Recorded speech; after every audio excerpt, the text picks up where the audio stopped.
अब देखिए जगत गुरु तत्वदर्शी संत रामपाल जी महाराज के मंगल प्रवचन। और रोजा में व्रत और बंग आवाज लगाना है, भगवान दया करियो, आवाज लगाकर आवाज ये साधना करना। तो कहते हैं उस हजरत मोहम्मद जी जहां से ये आदेश लेकर आए थे उसमें भी उस काल भगवान ने भी इनको बिस्मल करने का आदेश नहीं दिया था। क्या बताया है कि रोजा बंग नमाज दई रे, बिस्मल की नहीं बात कही रे। और फिर क्या बताते हैं कि एक बार हजरत मोहम्मद जी ने अपना आत्मा, जैसे आप देखते हो ना चुंबक के साथ किसी लोहे के टुकड़े को लगा दिया जाए कुछ समय के लिए, वो भी अस्थायी चुंबक बन जाता है, लेकिन वो स्थायी नहीं होता, कुछ देर के बाद उसके गुण धर्म समाप्त हो जाते हैं।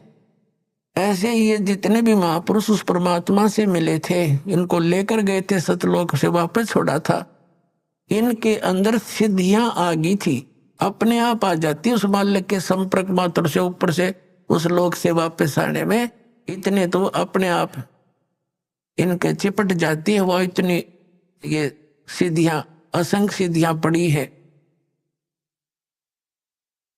तो वहां से जब ये वापस आया, हजरत मोहम्मद में सिद्धि आ गई, वचन में भी सिद्धि होगी। तो उसने पहले तो एक बकरे को मार दिया वचन से, वो बकरा मर गया। बकरे वाला रोने लगा, जी मैं तो गरीब आदमी था, ये क्या हो गया। लोग इकट्ठे हो गए, फिर उस बकरे को जीवित कर दिया वचन से। सब खुशी हुई, सब जगह ये लहर दौड़ गई कि भाई हजरत मोहम्मद तो सचमुच नबी है, बड़ी सिद्धि है इसके अंदर, मरे हुए बकरे को जीवित कर दिया। उनकी बहुत दूर तक बातें फैल गई और उनके अनुयायी थे जगह जगह ये चर्चा करने लगे। लोगों ने ऐतराज किया क्योंकि विरोधी बहुत थे। उन्होंने कहा भी हम जब जाने गौ मार के जीवित कर दे, हमारे सामने कर। तब हजरत मोहम्मद ने वो गौ, सब इकट्ठे हो गए आसपास के लोग, वचन से वो गाय मार दी, वो मर गई। अब उसको जीवित करने का समय आया, वह जीवित नहीं हो पाई। तब परमात्मा कहते हैं तब हम मोहम्मद याद किया रे, शब्द स्वरूपी हम बेग गया रे। परमात्मा कहते हैं वहां शब्द स्वरूपी पहुंचे एक सेकंड के अंदर, लेकिन औरों को किसी को नहीं दिख रहा था, केवल हजरत मोहम्मद को मैं दिखाई दे रहा था। मुई गऊ हमने तत्काल जो आई, और तब मोहम्मद का निश्चय आई। वो मरी हुई गाय को मैंने जाकर तुरंत जीवित कर दिया। तब मोहम्मद जी को विश्वास हुआ कि कबीर सचमुच ये तो परमात्मा के नुमाइंदे हैं। कहते तुम कबीर अल्लाह दरवेशा, और मोहम्मद का तब गया अंदेशा। फिर क्या बताते हैं कि नबी मोहम्मद नमस्कार है, राम रसूल कहाया, 1,80,000 को सौगंध जिन नहीं कर चलाया। अरस कुरस पर अलह तकत है, अरस के कुरस पर, आसमान के अंतिम छोर पर अरस कुरस पर अल्लाह तकत है, उस परमात्मा का स्थान है जहां कबीर साहब का अपना स्थान है। और खालिक बिन नहीं खाली, उस परमात्मा की दृष्टि में सभी प्राणी है, उससे कोई बचा नहीं है। और वह पैगंबर पाक पुरुष थे साहिब के अब्दाली। अब क्या बताते हैं कि तुम हजरत मोहम्मद का नाम लेकर गौ मार रहे हो। ये गौ जो मनाते हो वो दिन, जिस विशेषकर गौ काटते हो, तो उन्होंने गौ शब्द से मारी थी, शब्द से जीवित कर दी थी, क्योंकि लोगों ने ये सोचा था कि हजरत मोहम्मद ने जीवित कर दी। तो उसके लिए फिर कहा कि बारी गौ शब्द के तीरम, वचन के तीर से मार दी। और ऐसे होते मोहम्मद पीरम, वो मोहम्मद पीर ऐसे थे। और शब्द फेर जवाई, अंसा राख्या गोसत नहीं बाखा, ऐसे पीर मोहम्मद भाई। अब परमात्मा देख अब पे तो सारा काम करे और फिर उसको शाबाशी दे रहे हैं। अरे हजरत मोहम्मद तो ऐसे महापुरुष थे, उन्होंने वचन से गाय मारी थी और वचन से जीवित कर दी। मांस नहीं खाया उन्होंने, जीव की रक्षा करी, और तुम मांस खाते हो उनकी आड़ में। तो उसके लिए कहते हैं वो पैगंबर पाक पुरुष थे साहिब के अब्दाली, वो महापुरुष थे, पवित्र आत्माएं थी, तुम उनके जब में ये पाप लग करते हो खुद और नाम लेते हो उनका। नबी मोहम्मद नमस्कार है राम रसूल कहाया, वो तो आदरणीय महात्मा थे, महापुरुष थे और परमात्मा के नबी कहलाए। और 1,80,000 को सौगंध, उन कसम है, उन 1,80,000 मुसलमान बने थे जो उनके सीधे से थे, उन्होंने कर चलाया, उन्होंने ये जुल्म नहीं किया जो तुमने शुरुआत कर रखी है। और कहते हैं अर्श कुर्श पर अल्लाह तकत है, खालिक बिन नहीं खाली, और वो पैगंबर पाक पुरुष थे साहिब के अब्दाली, वो तो पवित्र आत्माएं थी, उस परमात्मा की कृपा पात्र थे। तो इस प्रकार परमात्मा ये कहना चाहते हैं कि ज्ञान से ही हम वहां ले जाएंगे। अब जैसे हजरत मोहम्मद को ले गए, वो दृढ़ नहीं थे, अच्छी आत्मा अवश्य थी, मिले भगवान स्वभावश, लेकिन वहां नहीं रहे। और ये देख कोड कहानी बिगड़ गई उसके बाद यहाँ पर। तो इस प्रकार इस ज्ञान से ही हम सतलोक जाएंगे, क्योंकि हमें ये दृढ़ विश्वास होगा कि जो ये ज्ञान दिया जा रहा है ये ओनली इस दास का नहीं और केवल एक बनावटी इतिहास का नहीं, ये स्वयं गॉड गिवन परमात्मा ने आकर बताया और फिर अपने गवाह बनाए, सतलोक ले जाकर वापस छोड़ा उनको। और उन्होंने यही बताया, क्या बताया, मन तू चल रे सुख के सागर, जहाँ शब्द सिंधु रत्नागर। आदरणीय गरीबदास साहिब जी को परमात्मा सचखंड लेकर गए थे और फिर उनको वापस छोड़ा था, अपना गवाह बनाया था, उनको समझाया था, बेटा ये काल के जाल में फंसे हुए आपके सभी भाई बहन, और इनको समझाना है, ये ज्ञान मैंने तुझे दिया है, इसको प्रमाणित करके जाना। अब गरीबदास साहिब जी की वाणी अभी 150-200 वर्ष पहले लिखी गई, 250 वर्ष पहले, और दास उसी गरीबदास जी के पंथ से ही आगे आया है और दास खूब परिचित है। परमात्मा ने ऐसी सख्त हिदायत दे रखी थी गरीबदास जी को, और गरीबदास जी ने आगे फिर ऐसी सख्ती से काम लिया कि इस वाणी में अगर किसी ने फेर बदल किया तो उसकी खैर नहीं रहेगी। ये दास देखा करता था कि गरीबदास ये संत महात्मा होते थे, ग्रंथ साहब में बहुत कुछ ऐसी बातें लिखी थी, वो चाहते थे किसी ने इसमें संशोधन कर दे थोड़ा। तो एक ने कोशिश की थी, उसको अधरंग मार गया, संत को आजीवन दुखी रहा। तो सब ने ये मान लिया कि जो इसके अंदर लिखा है परमात्मा का आदेश है, गरीबदास जी नाराज हो जाएंगे, इसको चेंज नहीं करना, ना तो ये भी बिगाड़ देते स्वरूप इस वाणी का। और इतनी ये प्रकाश में आई नहीं, इतनी पॉपुलर नहीं हुई। दास भी 37 वर्ष का हो गया था जब तक मैंने गरीबदास के नाम का पता नहीं था। जब 37 साल की उम्र में ये नाम प्राप्त हुआ सन 1988 में, तब गरीबदास नाम सुना था। और फिर वहां जाने लगे, जब वाणी सुनी थी या पढ़ने में आवे नहीं, इस प्रकार की अमरवाणी हमने कभी देखी ना, हमने तो हनुमान चालीसा पढ़े थे, ये सारी और तरह की वाणी। और उसमें जब ये बताने लगे जिसमें कुछ ऐसी बातें हैं, परमात्मा जैसे अपने बच्चों को धमका देता सभी पंथों और ग्रंथों वालों अन्यों को, ऐसी वाणी भी लिखी है। तो फिर किसी ने बताया कि भाई ये ऐसी ऐसी वाणी में सुधार करना चाहिए, तो दूसरा महात्मा कह रहा था इसमें छेड़ मत देना। एक दो ने ऐसे किया था, वो ऐसे ऐसे बहुत दुखी हो गए थे, मालिक ने जो बोल रखी है वाणी में परिवर्तन नहीं होना चाहिए। तो इस दृष्टिकोण से इसमें बिगाड़ नहीं हो पाया, ये एज इट इज मिल गई हमने। परमात्मा ने इसका दोबारा इसलिए दिया था क्योंकि कबीर सागर में इन काल के दूतों ने गड़बड़ कर दी थी। उस अक्षति को पूर्ति करने के लिए गरीबदास जी के माध्यम से अपनी वाणी का, उस यथार्थ ज्ञान का पुनः प्रकाश करवा दिया। अब क्या बताते हैं, हमने अपने को ये विश्वास हो जाना कि सतलोक क्या वस्तु है, तो वहां की रुचि इतनी दृढ़ बन जाएगी आपकी, आप सपने में भी यहाँ की किसी वस्तु को सोच नहीं सकते। इस ज्ञान से होगा। जैसा भी ये नकली पंथ ये बताते रहे, सतलोक के गुण गाते रहे, सचखंड सतलोक कहते रहे, सतपुरुष भी याद था इनके, लेकिन इनको ये नहीं मालूम सतनाम क्या है, सतपुरुष कौन है, सतनाम क्या है, सतलोक क्या है, सार शब्द क्या है। वही सतपुरुष, वही सतनाम, वही सार शब्द, वही सार नाम। हैं, और वही सतनाम, वही सार शब्द कोई तो कोई इनका। और सतलोक में कुछ नहीं, वहां प्रकाश ही प्रकाश है, चेतन ही चेतन है। आत्मा उसमें जाकर ऐसे मिल जाती है जैसे बूंद समंदर में। ये तो इनका ज्ञान। और फिर समाधान पांचों नाम काल के जाप करो, यो इनका समाधान। और जाओ सतलोक ये फूटे भाग तरे पर्चे तक कटवारे लोग कलवस की। और जाना था हमने 7 समुद्रों पार, जहाज की टिकट चाहिए थी, वह उनके पास नहीं। और बात करें होगा हम जाएंगे दूसरे देश में, यानी दूसरे देश से स्वदेश आना हो, टिकट तो ले रखी लोकल बस की, और बताओ नौके जहाज की सतलोक हिंदुस्तान आवेंगे तो जहाज की टिकट तो अलग से होती है, वो लोकल बस की टिकट से अलग होती है। तो ये सतनाम जो है ये यहाँ से सतलोक जान की टिकट है। और सारनाम फिर इसमें उधर का पंच लाग जाएगा, ले बात बन गई, फिर वहीं पहुंचेंगे हम सतलोक में। तो वहां ऐसी सृष्टि है जो यहाँ तो काल ने डुप्लीकेट बनवा रखा है, सारा मटेरियल नकली, 5 तत्व 3 गुण से। ये नासवान है सारा कुछ, यहाँ के सब भगवान, इनके देवता कृत्रिम, ये सब नासवान है।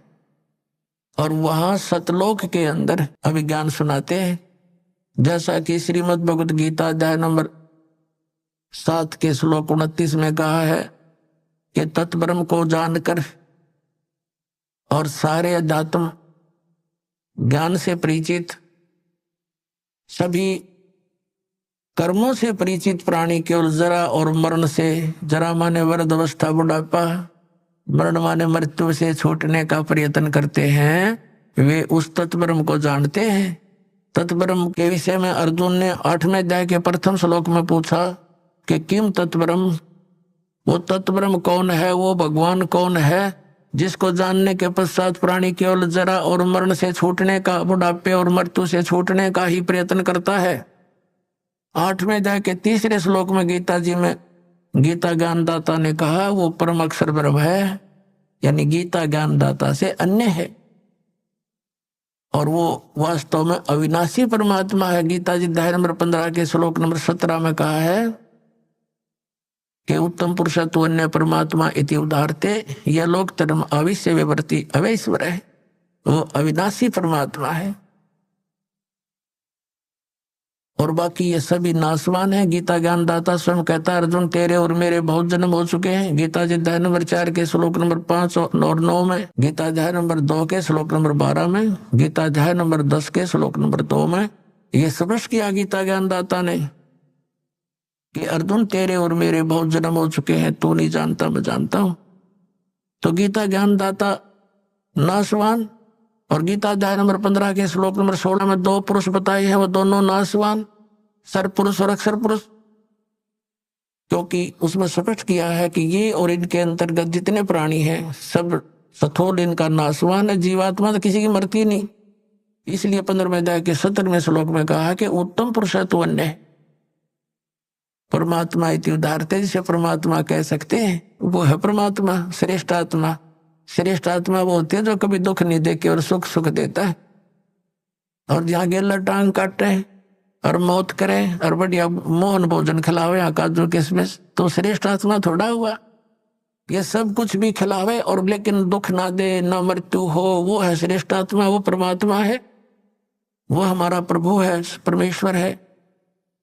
और यह लोक धर्म अविश्य विवर्ती, अविश्य मन प्रवेश करके, अवैश्वर है, वो अविनाशी परमात्मा है। तो यहाँ क्या बताया है, और वो सतलोक में रहता है। गीता जी अध्याय नंबर 18 के श्लोक नंबर 62 में कहा कि अर्जुन तो सर्वभाव से उस परमेश्वर की शरण में जा, उस परमेश्वर की कृपा से ही तो परम शांति को और सनातन परम धाम को प्राप्त होगा। शाश्वत स्थान, कभी नाश ना होने वाला स्थान, और वहां जाकर परम शांति होगी। अब क्या बताया है, जैसे इन महापुरुषों ने भी यही बताया कि सचखंड में ये सुख है, सचखंड में ऐसा सुख है, सतलोक में ऐसी सुविधाएं हैं, वहां चलेंगे बिल्कुल ऐसे ही सृष्टि होगी, लेकिन मृत्यु कभी नहीं होगी। अब पुण्यात्मा अगर हमारी यहाँ मृत्यु ना हो तो गर्मी सर्दी न तो देख ले, हम इतने ढीठ हो रहे हैं, कोई बात ना, इसके तो हम सहन करने के आदि पड़ गए। और बुढ़ापा ना हो फिर हम कदे भी ना जा उड़े तो तेरी हमने वहां की, और गेला मृत्यु हो बताइए, यह तो सबसे बुंडा काम। सारा जीवन जिस व्यवस्थापक के करने में लगे रहते हैं, मेरे तो बुढ़ापा जब लास्ट एज आती है इसकी, सब तक सारा शरीर कंडम हो जाता है, उठा जाता ना बैठा जाता, ना काम करती ना जाड़ करती। पहले तक कह रही यही टूट ले इस पे, और फिर आ गई हम के दूध गढ़े। तो परमात्मा कहते हैं जो सच्ची भक्ति नहीं करते, कहते हैं जीवित जग में जूती पड़े फिर जब तोड़े छाती। परमात्मा ने बहुत गहरा ज्ञान समझाया पुण्यात्मा, यो घने दिन में समझ में आओगा आपका, क्योंकि आप पहले कक्षा के बालक हो, कोई दूसरी कक्षा का, यानी कोई 2 वर्ष से, कोई 1 वर्ष से, कोई 6 महीने से, कोई 1 महीने से। तो लगे रहना इसमें, क्योंकि ये कोर्स है कंप्लीट, और ये आखिरी सांस तक पढ़ना पड़ेगा आपने, जब तक आप पृथ्वी पर हो। यह समझ लो आपका प्रवेश है इस विद्यालय में, इस कॉलेज में, और जब ये तुम्हारी पढ़ाई पूरी हो जाएगी तब यहाँ से चले जाओगे, यहाँ नहीं रहोगे, सतलोक जाओगे सीधे, वहां सुविधा मिलेंगी सारी इस पढ़ाई से।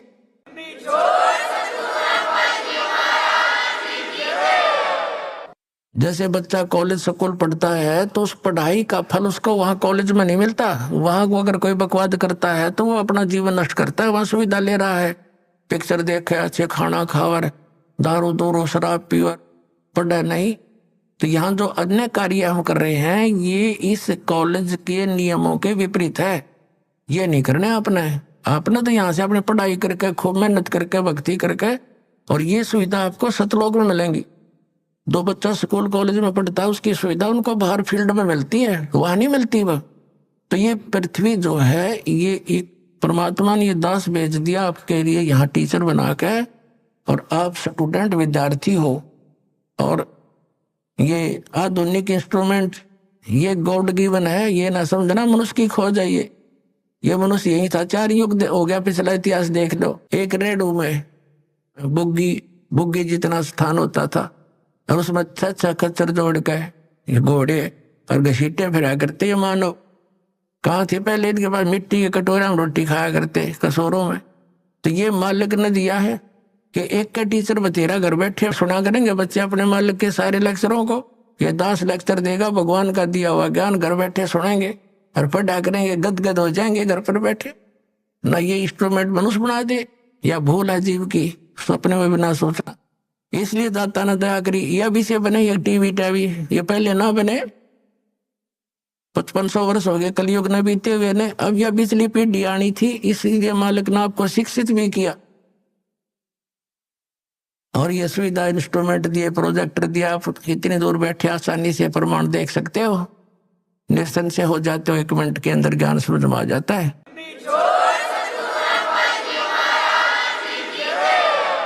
अब वो सतलोक कितना सुखदाई है। मन तू चल रे सुख के सागर, सुख सागर किसे कहते हैं? जहां दुख नाम की चीज ना हो, केवल सुख ही सुख हो। जैसे समुद्र में समुद्री जहाज 200 किलोमीटर चला जाता है, आज इधर उधर देखते हैं तो कोई वस्तु जल के अतिरिक्त दिखाई नहीं देती। जहां देखे वहां जल ही जल, जल ही जल, जल ही जल दिखाई देता है। इसी प्रकार सतलोक के अंदर बताया परमात्मा के ने, और साथ में उन महापुरुषों ने जिनको वो लेकर गए थे, गवाह बनाए, प्रत्यक्ष दृष्टा बनाए, उन्होंने बताया कि वो सुख सागर है। वहां कोई दुख नाम की वस्तु नहीं, कहीं पर भी शंखों लहर मेहर की उपजे, और कहर नहीं जा कोई, दास गरीब अचल अविनाशी, और सुख का सागर सोई। अब क्या बताते हैं गरीबदास साहिब जी, परमात्मा के प्रत्यक्ष दृष्टा, भगवान को देखकर, वहां के स्थान को देखकर। जैसे पुण्यात्माओं दास के साथ तो बहुत बार बनी है ये कहानी। ये पिछले संस्कार थे, वो भक्ति अंगड़ाई लेती थी, तो कई बार एकदम ऐसी मन की स्थिति हो जाती थी, जैसे हम किसी ने कोई कटु वचन भी बोल दिया, उससे दुखी भी होते हैं, या कोई टेंशन बनी हुई होती है, या किसी के प्रति और वैसे द्वेष बना हुआ होता है, तो वो कति खत्म हो जाता। बिल्कुल सपने काफी देर तक सोचते कि उसने ऐसा कष्ट दिया था, निकम्मा आदमी है, ये मन में ही नहीं आती। और ऐसा आता जैसे अपने से दिखाई देते, कोई टेंशन किसी प्रकार की अपने आप नष्ट हो जाती, कुछ देर तक रहती वह, उसके जाने के बाद फिर देखते हैं वो ही जो की तो वैसा ही उसने ऐसा कर दिया, देख उसने ऐसा नहीं करना चाहिए था, और वो चिंता वो टेंशन फिर स्टार्ट हो जाती। तो वो एक मेहर की लहर थी, यानी अपना दुश्मन भी मित्र दिखाई देता था, वह लहर ऐसी हिलोर उठी अंदर तक। और उसके जाने के बाद फिर वो कर न्यू का न्यू, वो न्यू कर दिया, वो न्यू हो गया, ऐसा हो गया, फलाना हो गया, वो कैसे होगा। तो ये कहर की लहर शुरू होगी, वो मेहर की लहर थी। तो गरीबदास साहब जी कहते हैं, शंखो लहर मेहर की उपजे। वह सारे ऐसे उमंग उठे, किसी के प्रति द्वेष से नहीं हो सकता, करने से चाहने से नहीं हो सकता, वह व्यवस्था ऐसी है। और वहां कोई राग द्वेष की बात तक हो ना, कोई अभाव नहीं किसी चीज का। यहाँ तो हम डाकू बन गए, धनी बनने के लिए लुटेरे बन गए, डाके मारे, रिश्वत लें हैं और मिलावट करे, 36 पंगे पाके जुगाड़ सा जोड़े, सुखी होना चाहे, दूना दुख हो जाता है इससे, पाप इकट्ठे हो जाते हैं आपके सिर पे। वो धन तो आपके पास रहना नहीं, किसी और कारण से निकल जाएगा, और पाप सुरक्षित रह जाएंगे, वो तूने भोगने पड़ेंगे आप जी ने। अब परमात्मा क्या बताते हैं कि शंखो लहर मेर की उपजे, और कहर नहीं जा कोई, दास गरीब अचल अविनाशी, सुख का सागर सोई। वो सुख सागर है सतलोक, जहां अचल अविनाशी शाश्वत स्थान वो सतलोक है।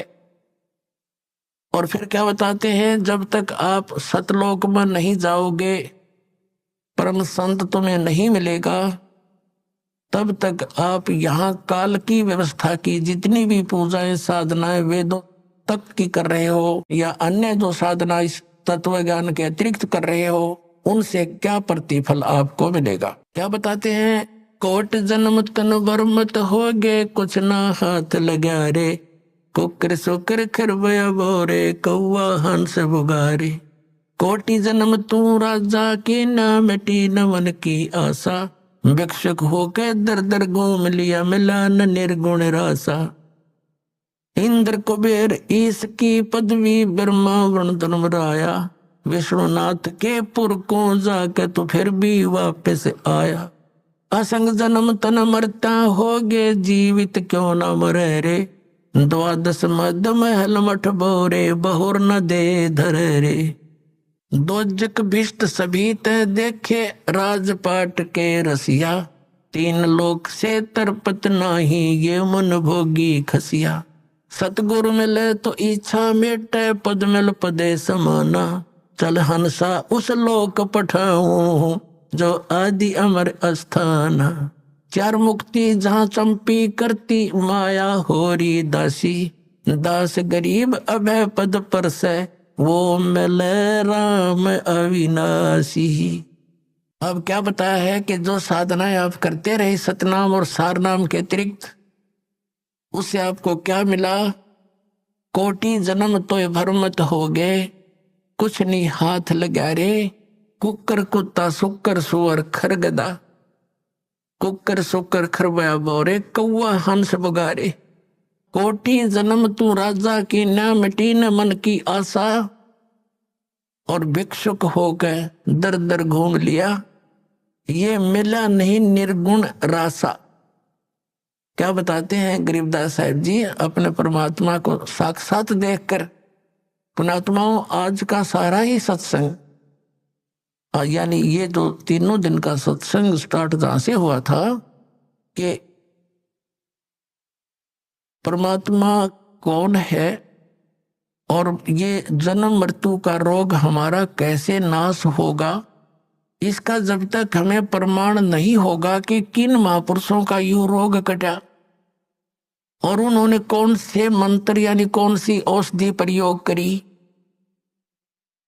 तो तब तक हमें दृढ़ विश्वास नहीं हो सकता कि जिस उपचार को हम कराने जा रहे हैं ये हमारे को स्वस्थ भी करेगा कि नहीं।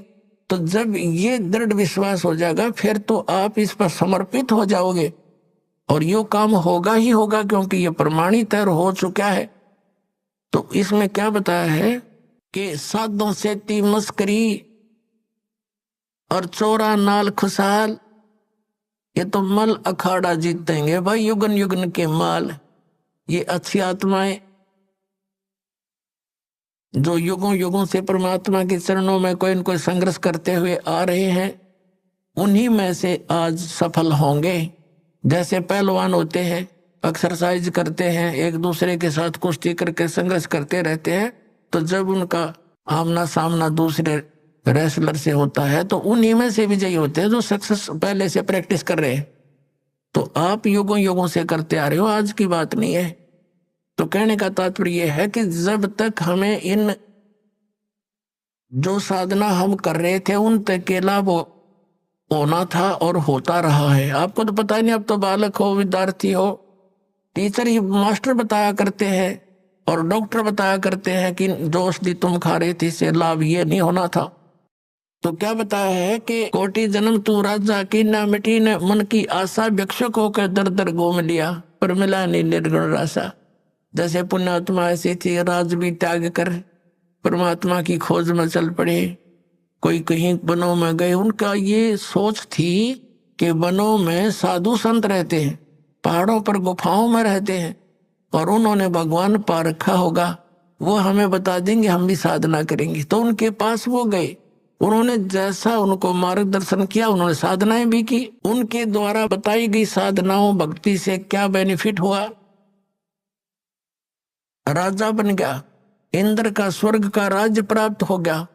लेकिन समय जब पूरा हो गया उस राज्य का, उसके पुण्य समाप्त हुए, तो फिर पृथ्वी पर आ गया, फिर पृथ्वी पर राजा बन गया।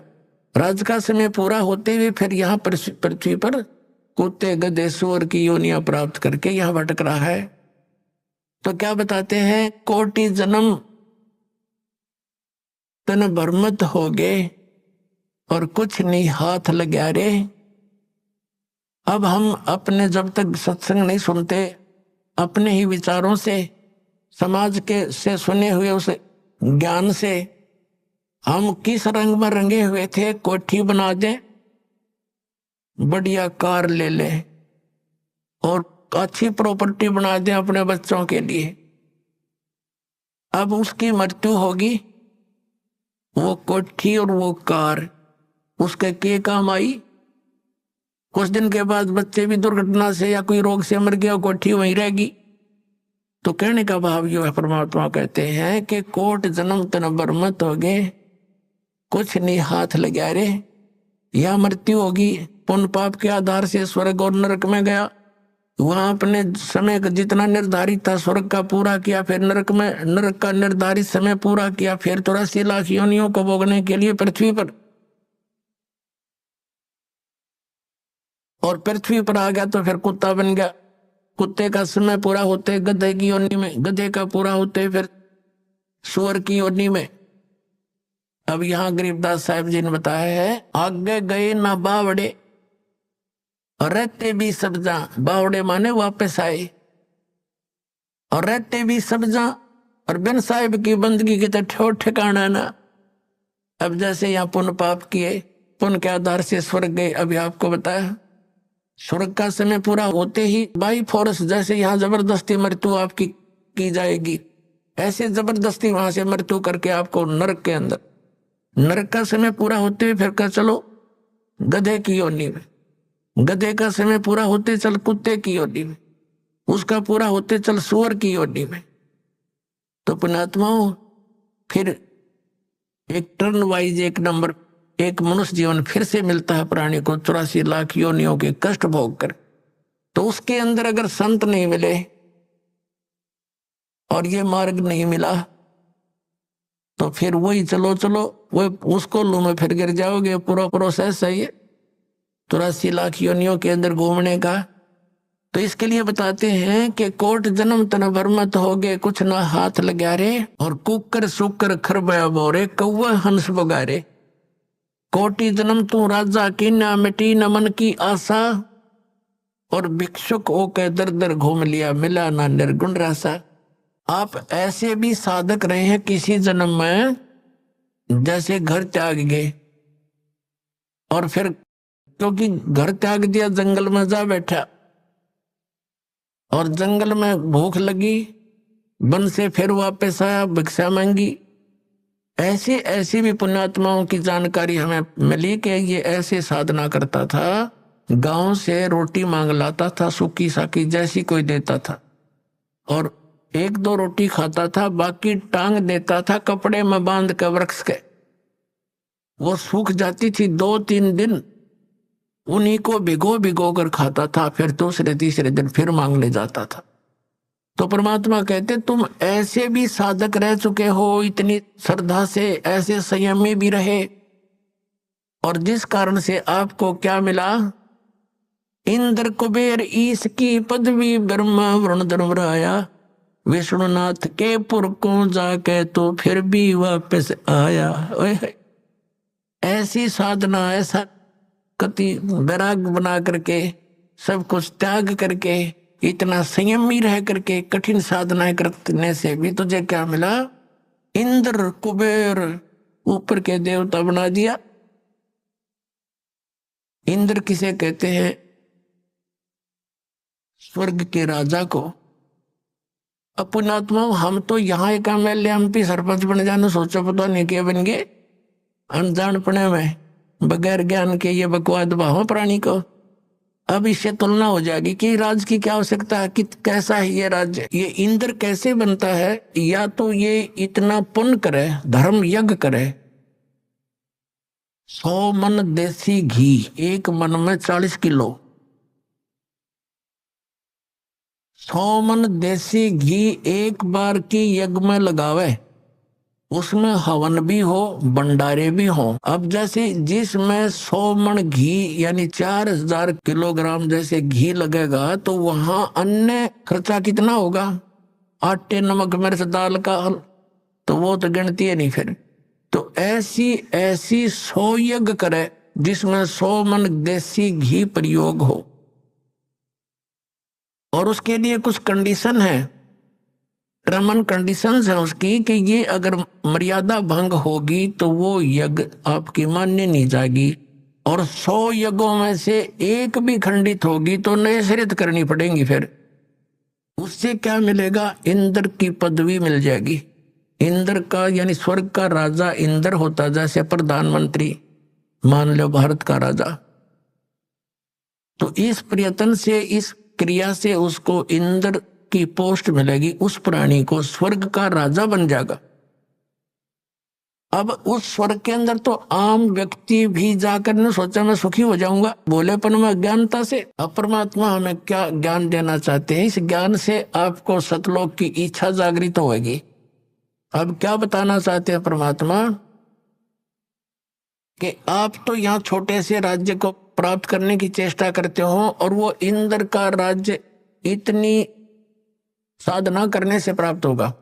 दूसरा उसका तरीका है, इतना तप करे, तप से राज भी प्राप्त होता है, और फिर उसमें भी टर्म एंड कंडीशंस होती हैं। तो वर्तमान जो स्वर्ग का राजा होता है इंद्र, उसको एक और इंस्ट्रक्शन होती है कि तेरे शासन काल में यदि इंद्र की पदवी प्राप्त करने योग्य किसी ने क्रिया कर ली, उसको बीच से ही पदरहित कर दिया जाएगा, और उस आत्मा को उसके पद पर विराजमान कर दिया जाएगा। तो उसको चिंता बनी रहती है स्वर्ग के राजा को कि कोई पृथ्वी लोक पर इंद्र की पदवी प्राप्त करने योग्य कोई ये क्रिया ना कर ले। उनको खंडित करवाने का उसका सिर धड़कीबाजी लगाए रखता है। आप देख रहे हो यहाँ पर इस पृथ्वी के एक छोटे से MLA MP मंत्री मुख्यमंत्री बनने के लिए ये के कितना उद्मस्तार देते हैं। आपको मालूम है राजनीति कितनी खतरनाक है, और वहां भी वही राजनीति, वो इतने घटिया सतर के कर्म कर देता है। इंद्र सोच भी नहीं सकते, अपनी पत्नी को भी भेज देता है अपने स्वार्थ सिद्धि के लिए किसी गैर पुरुष के पास।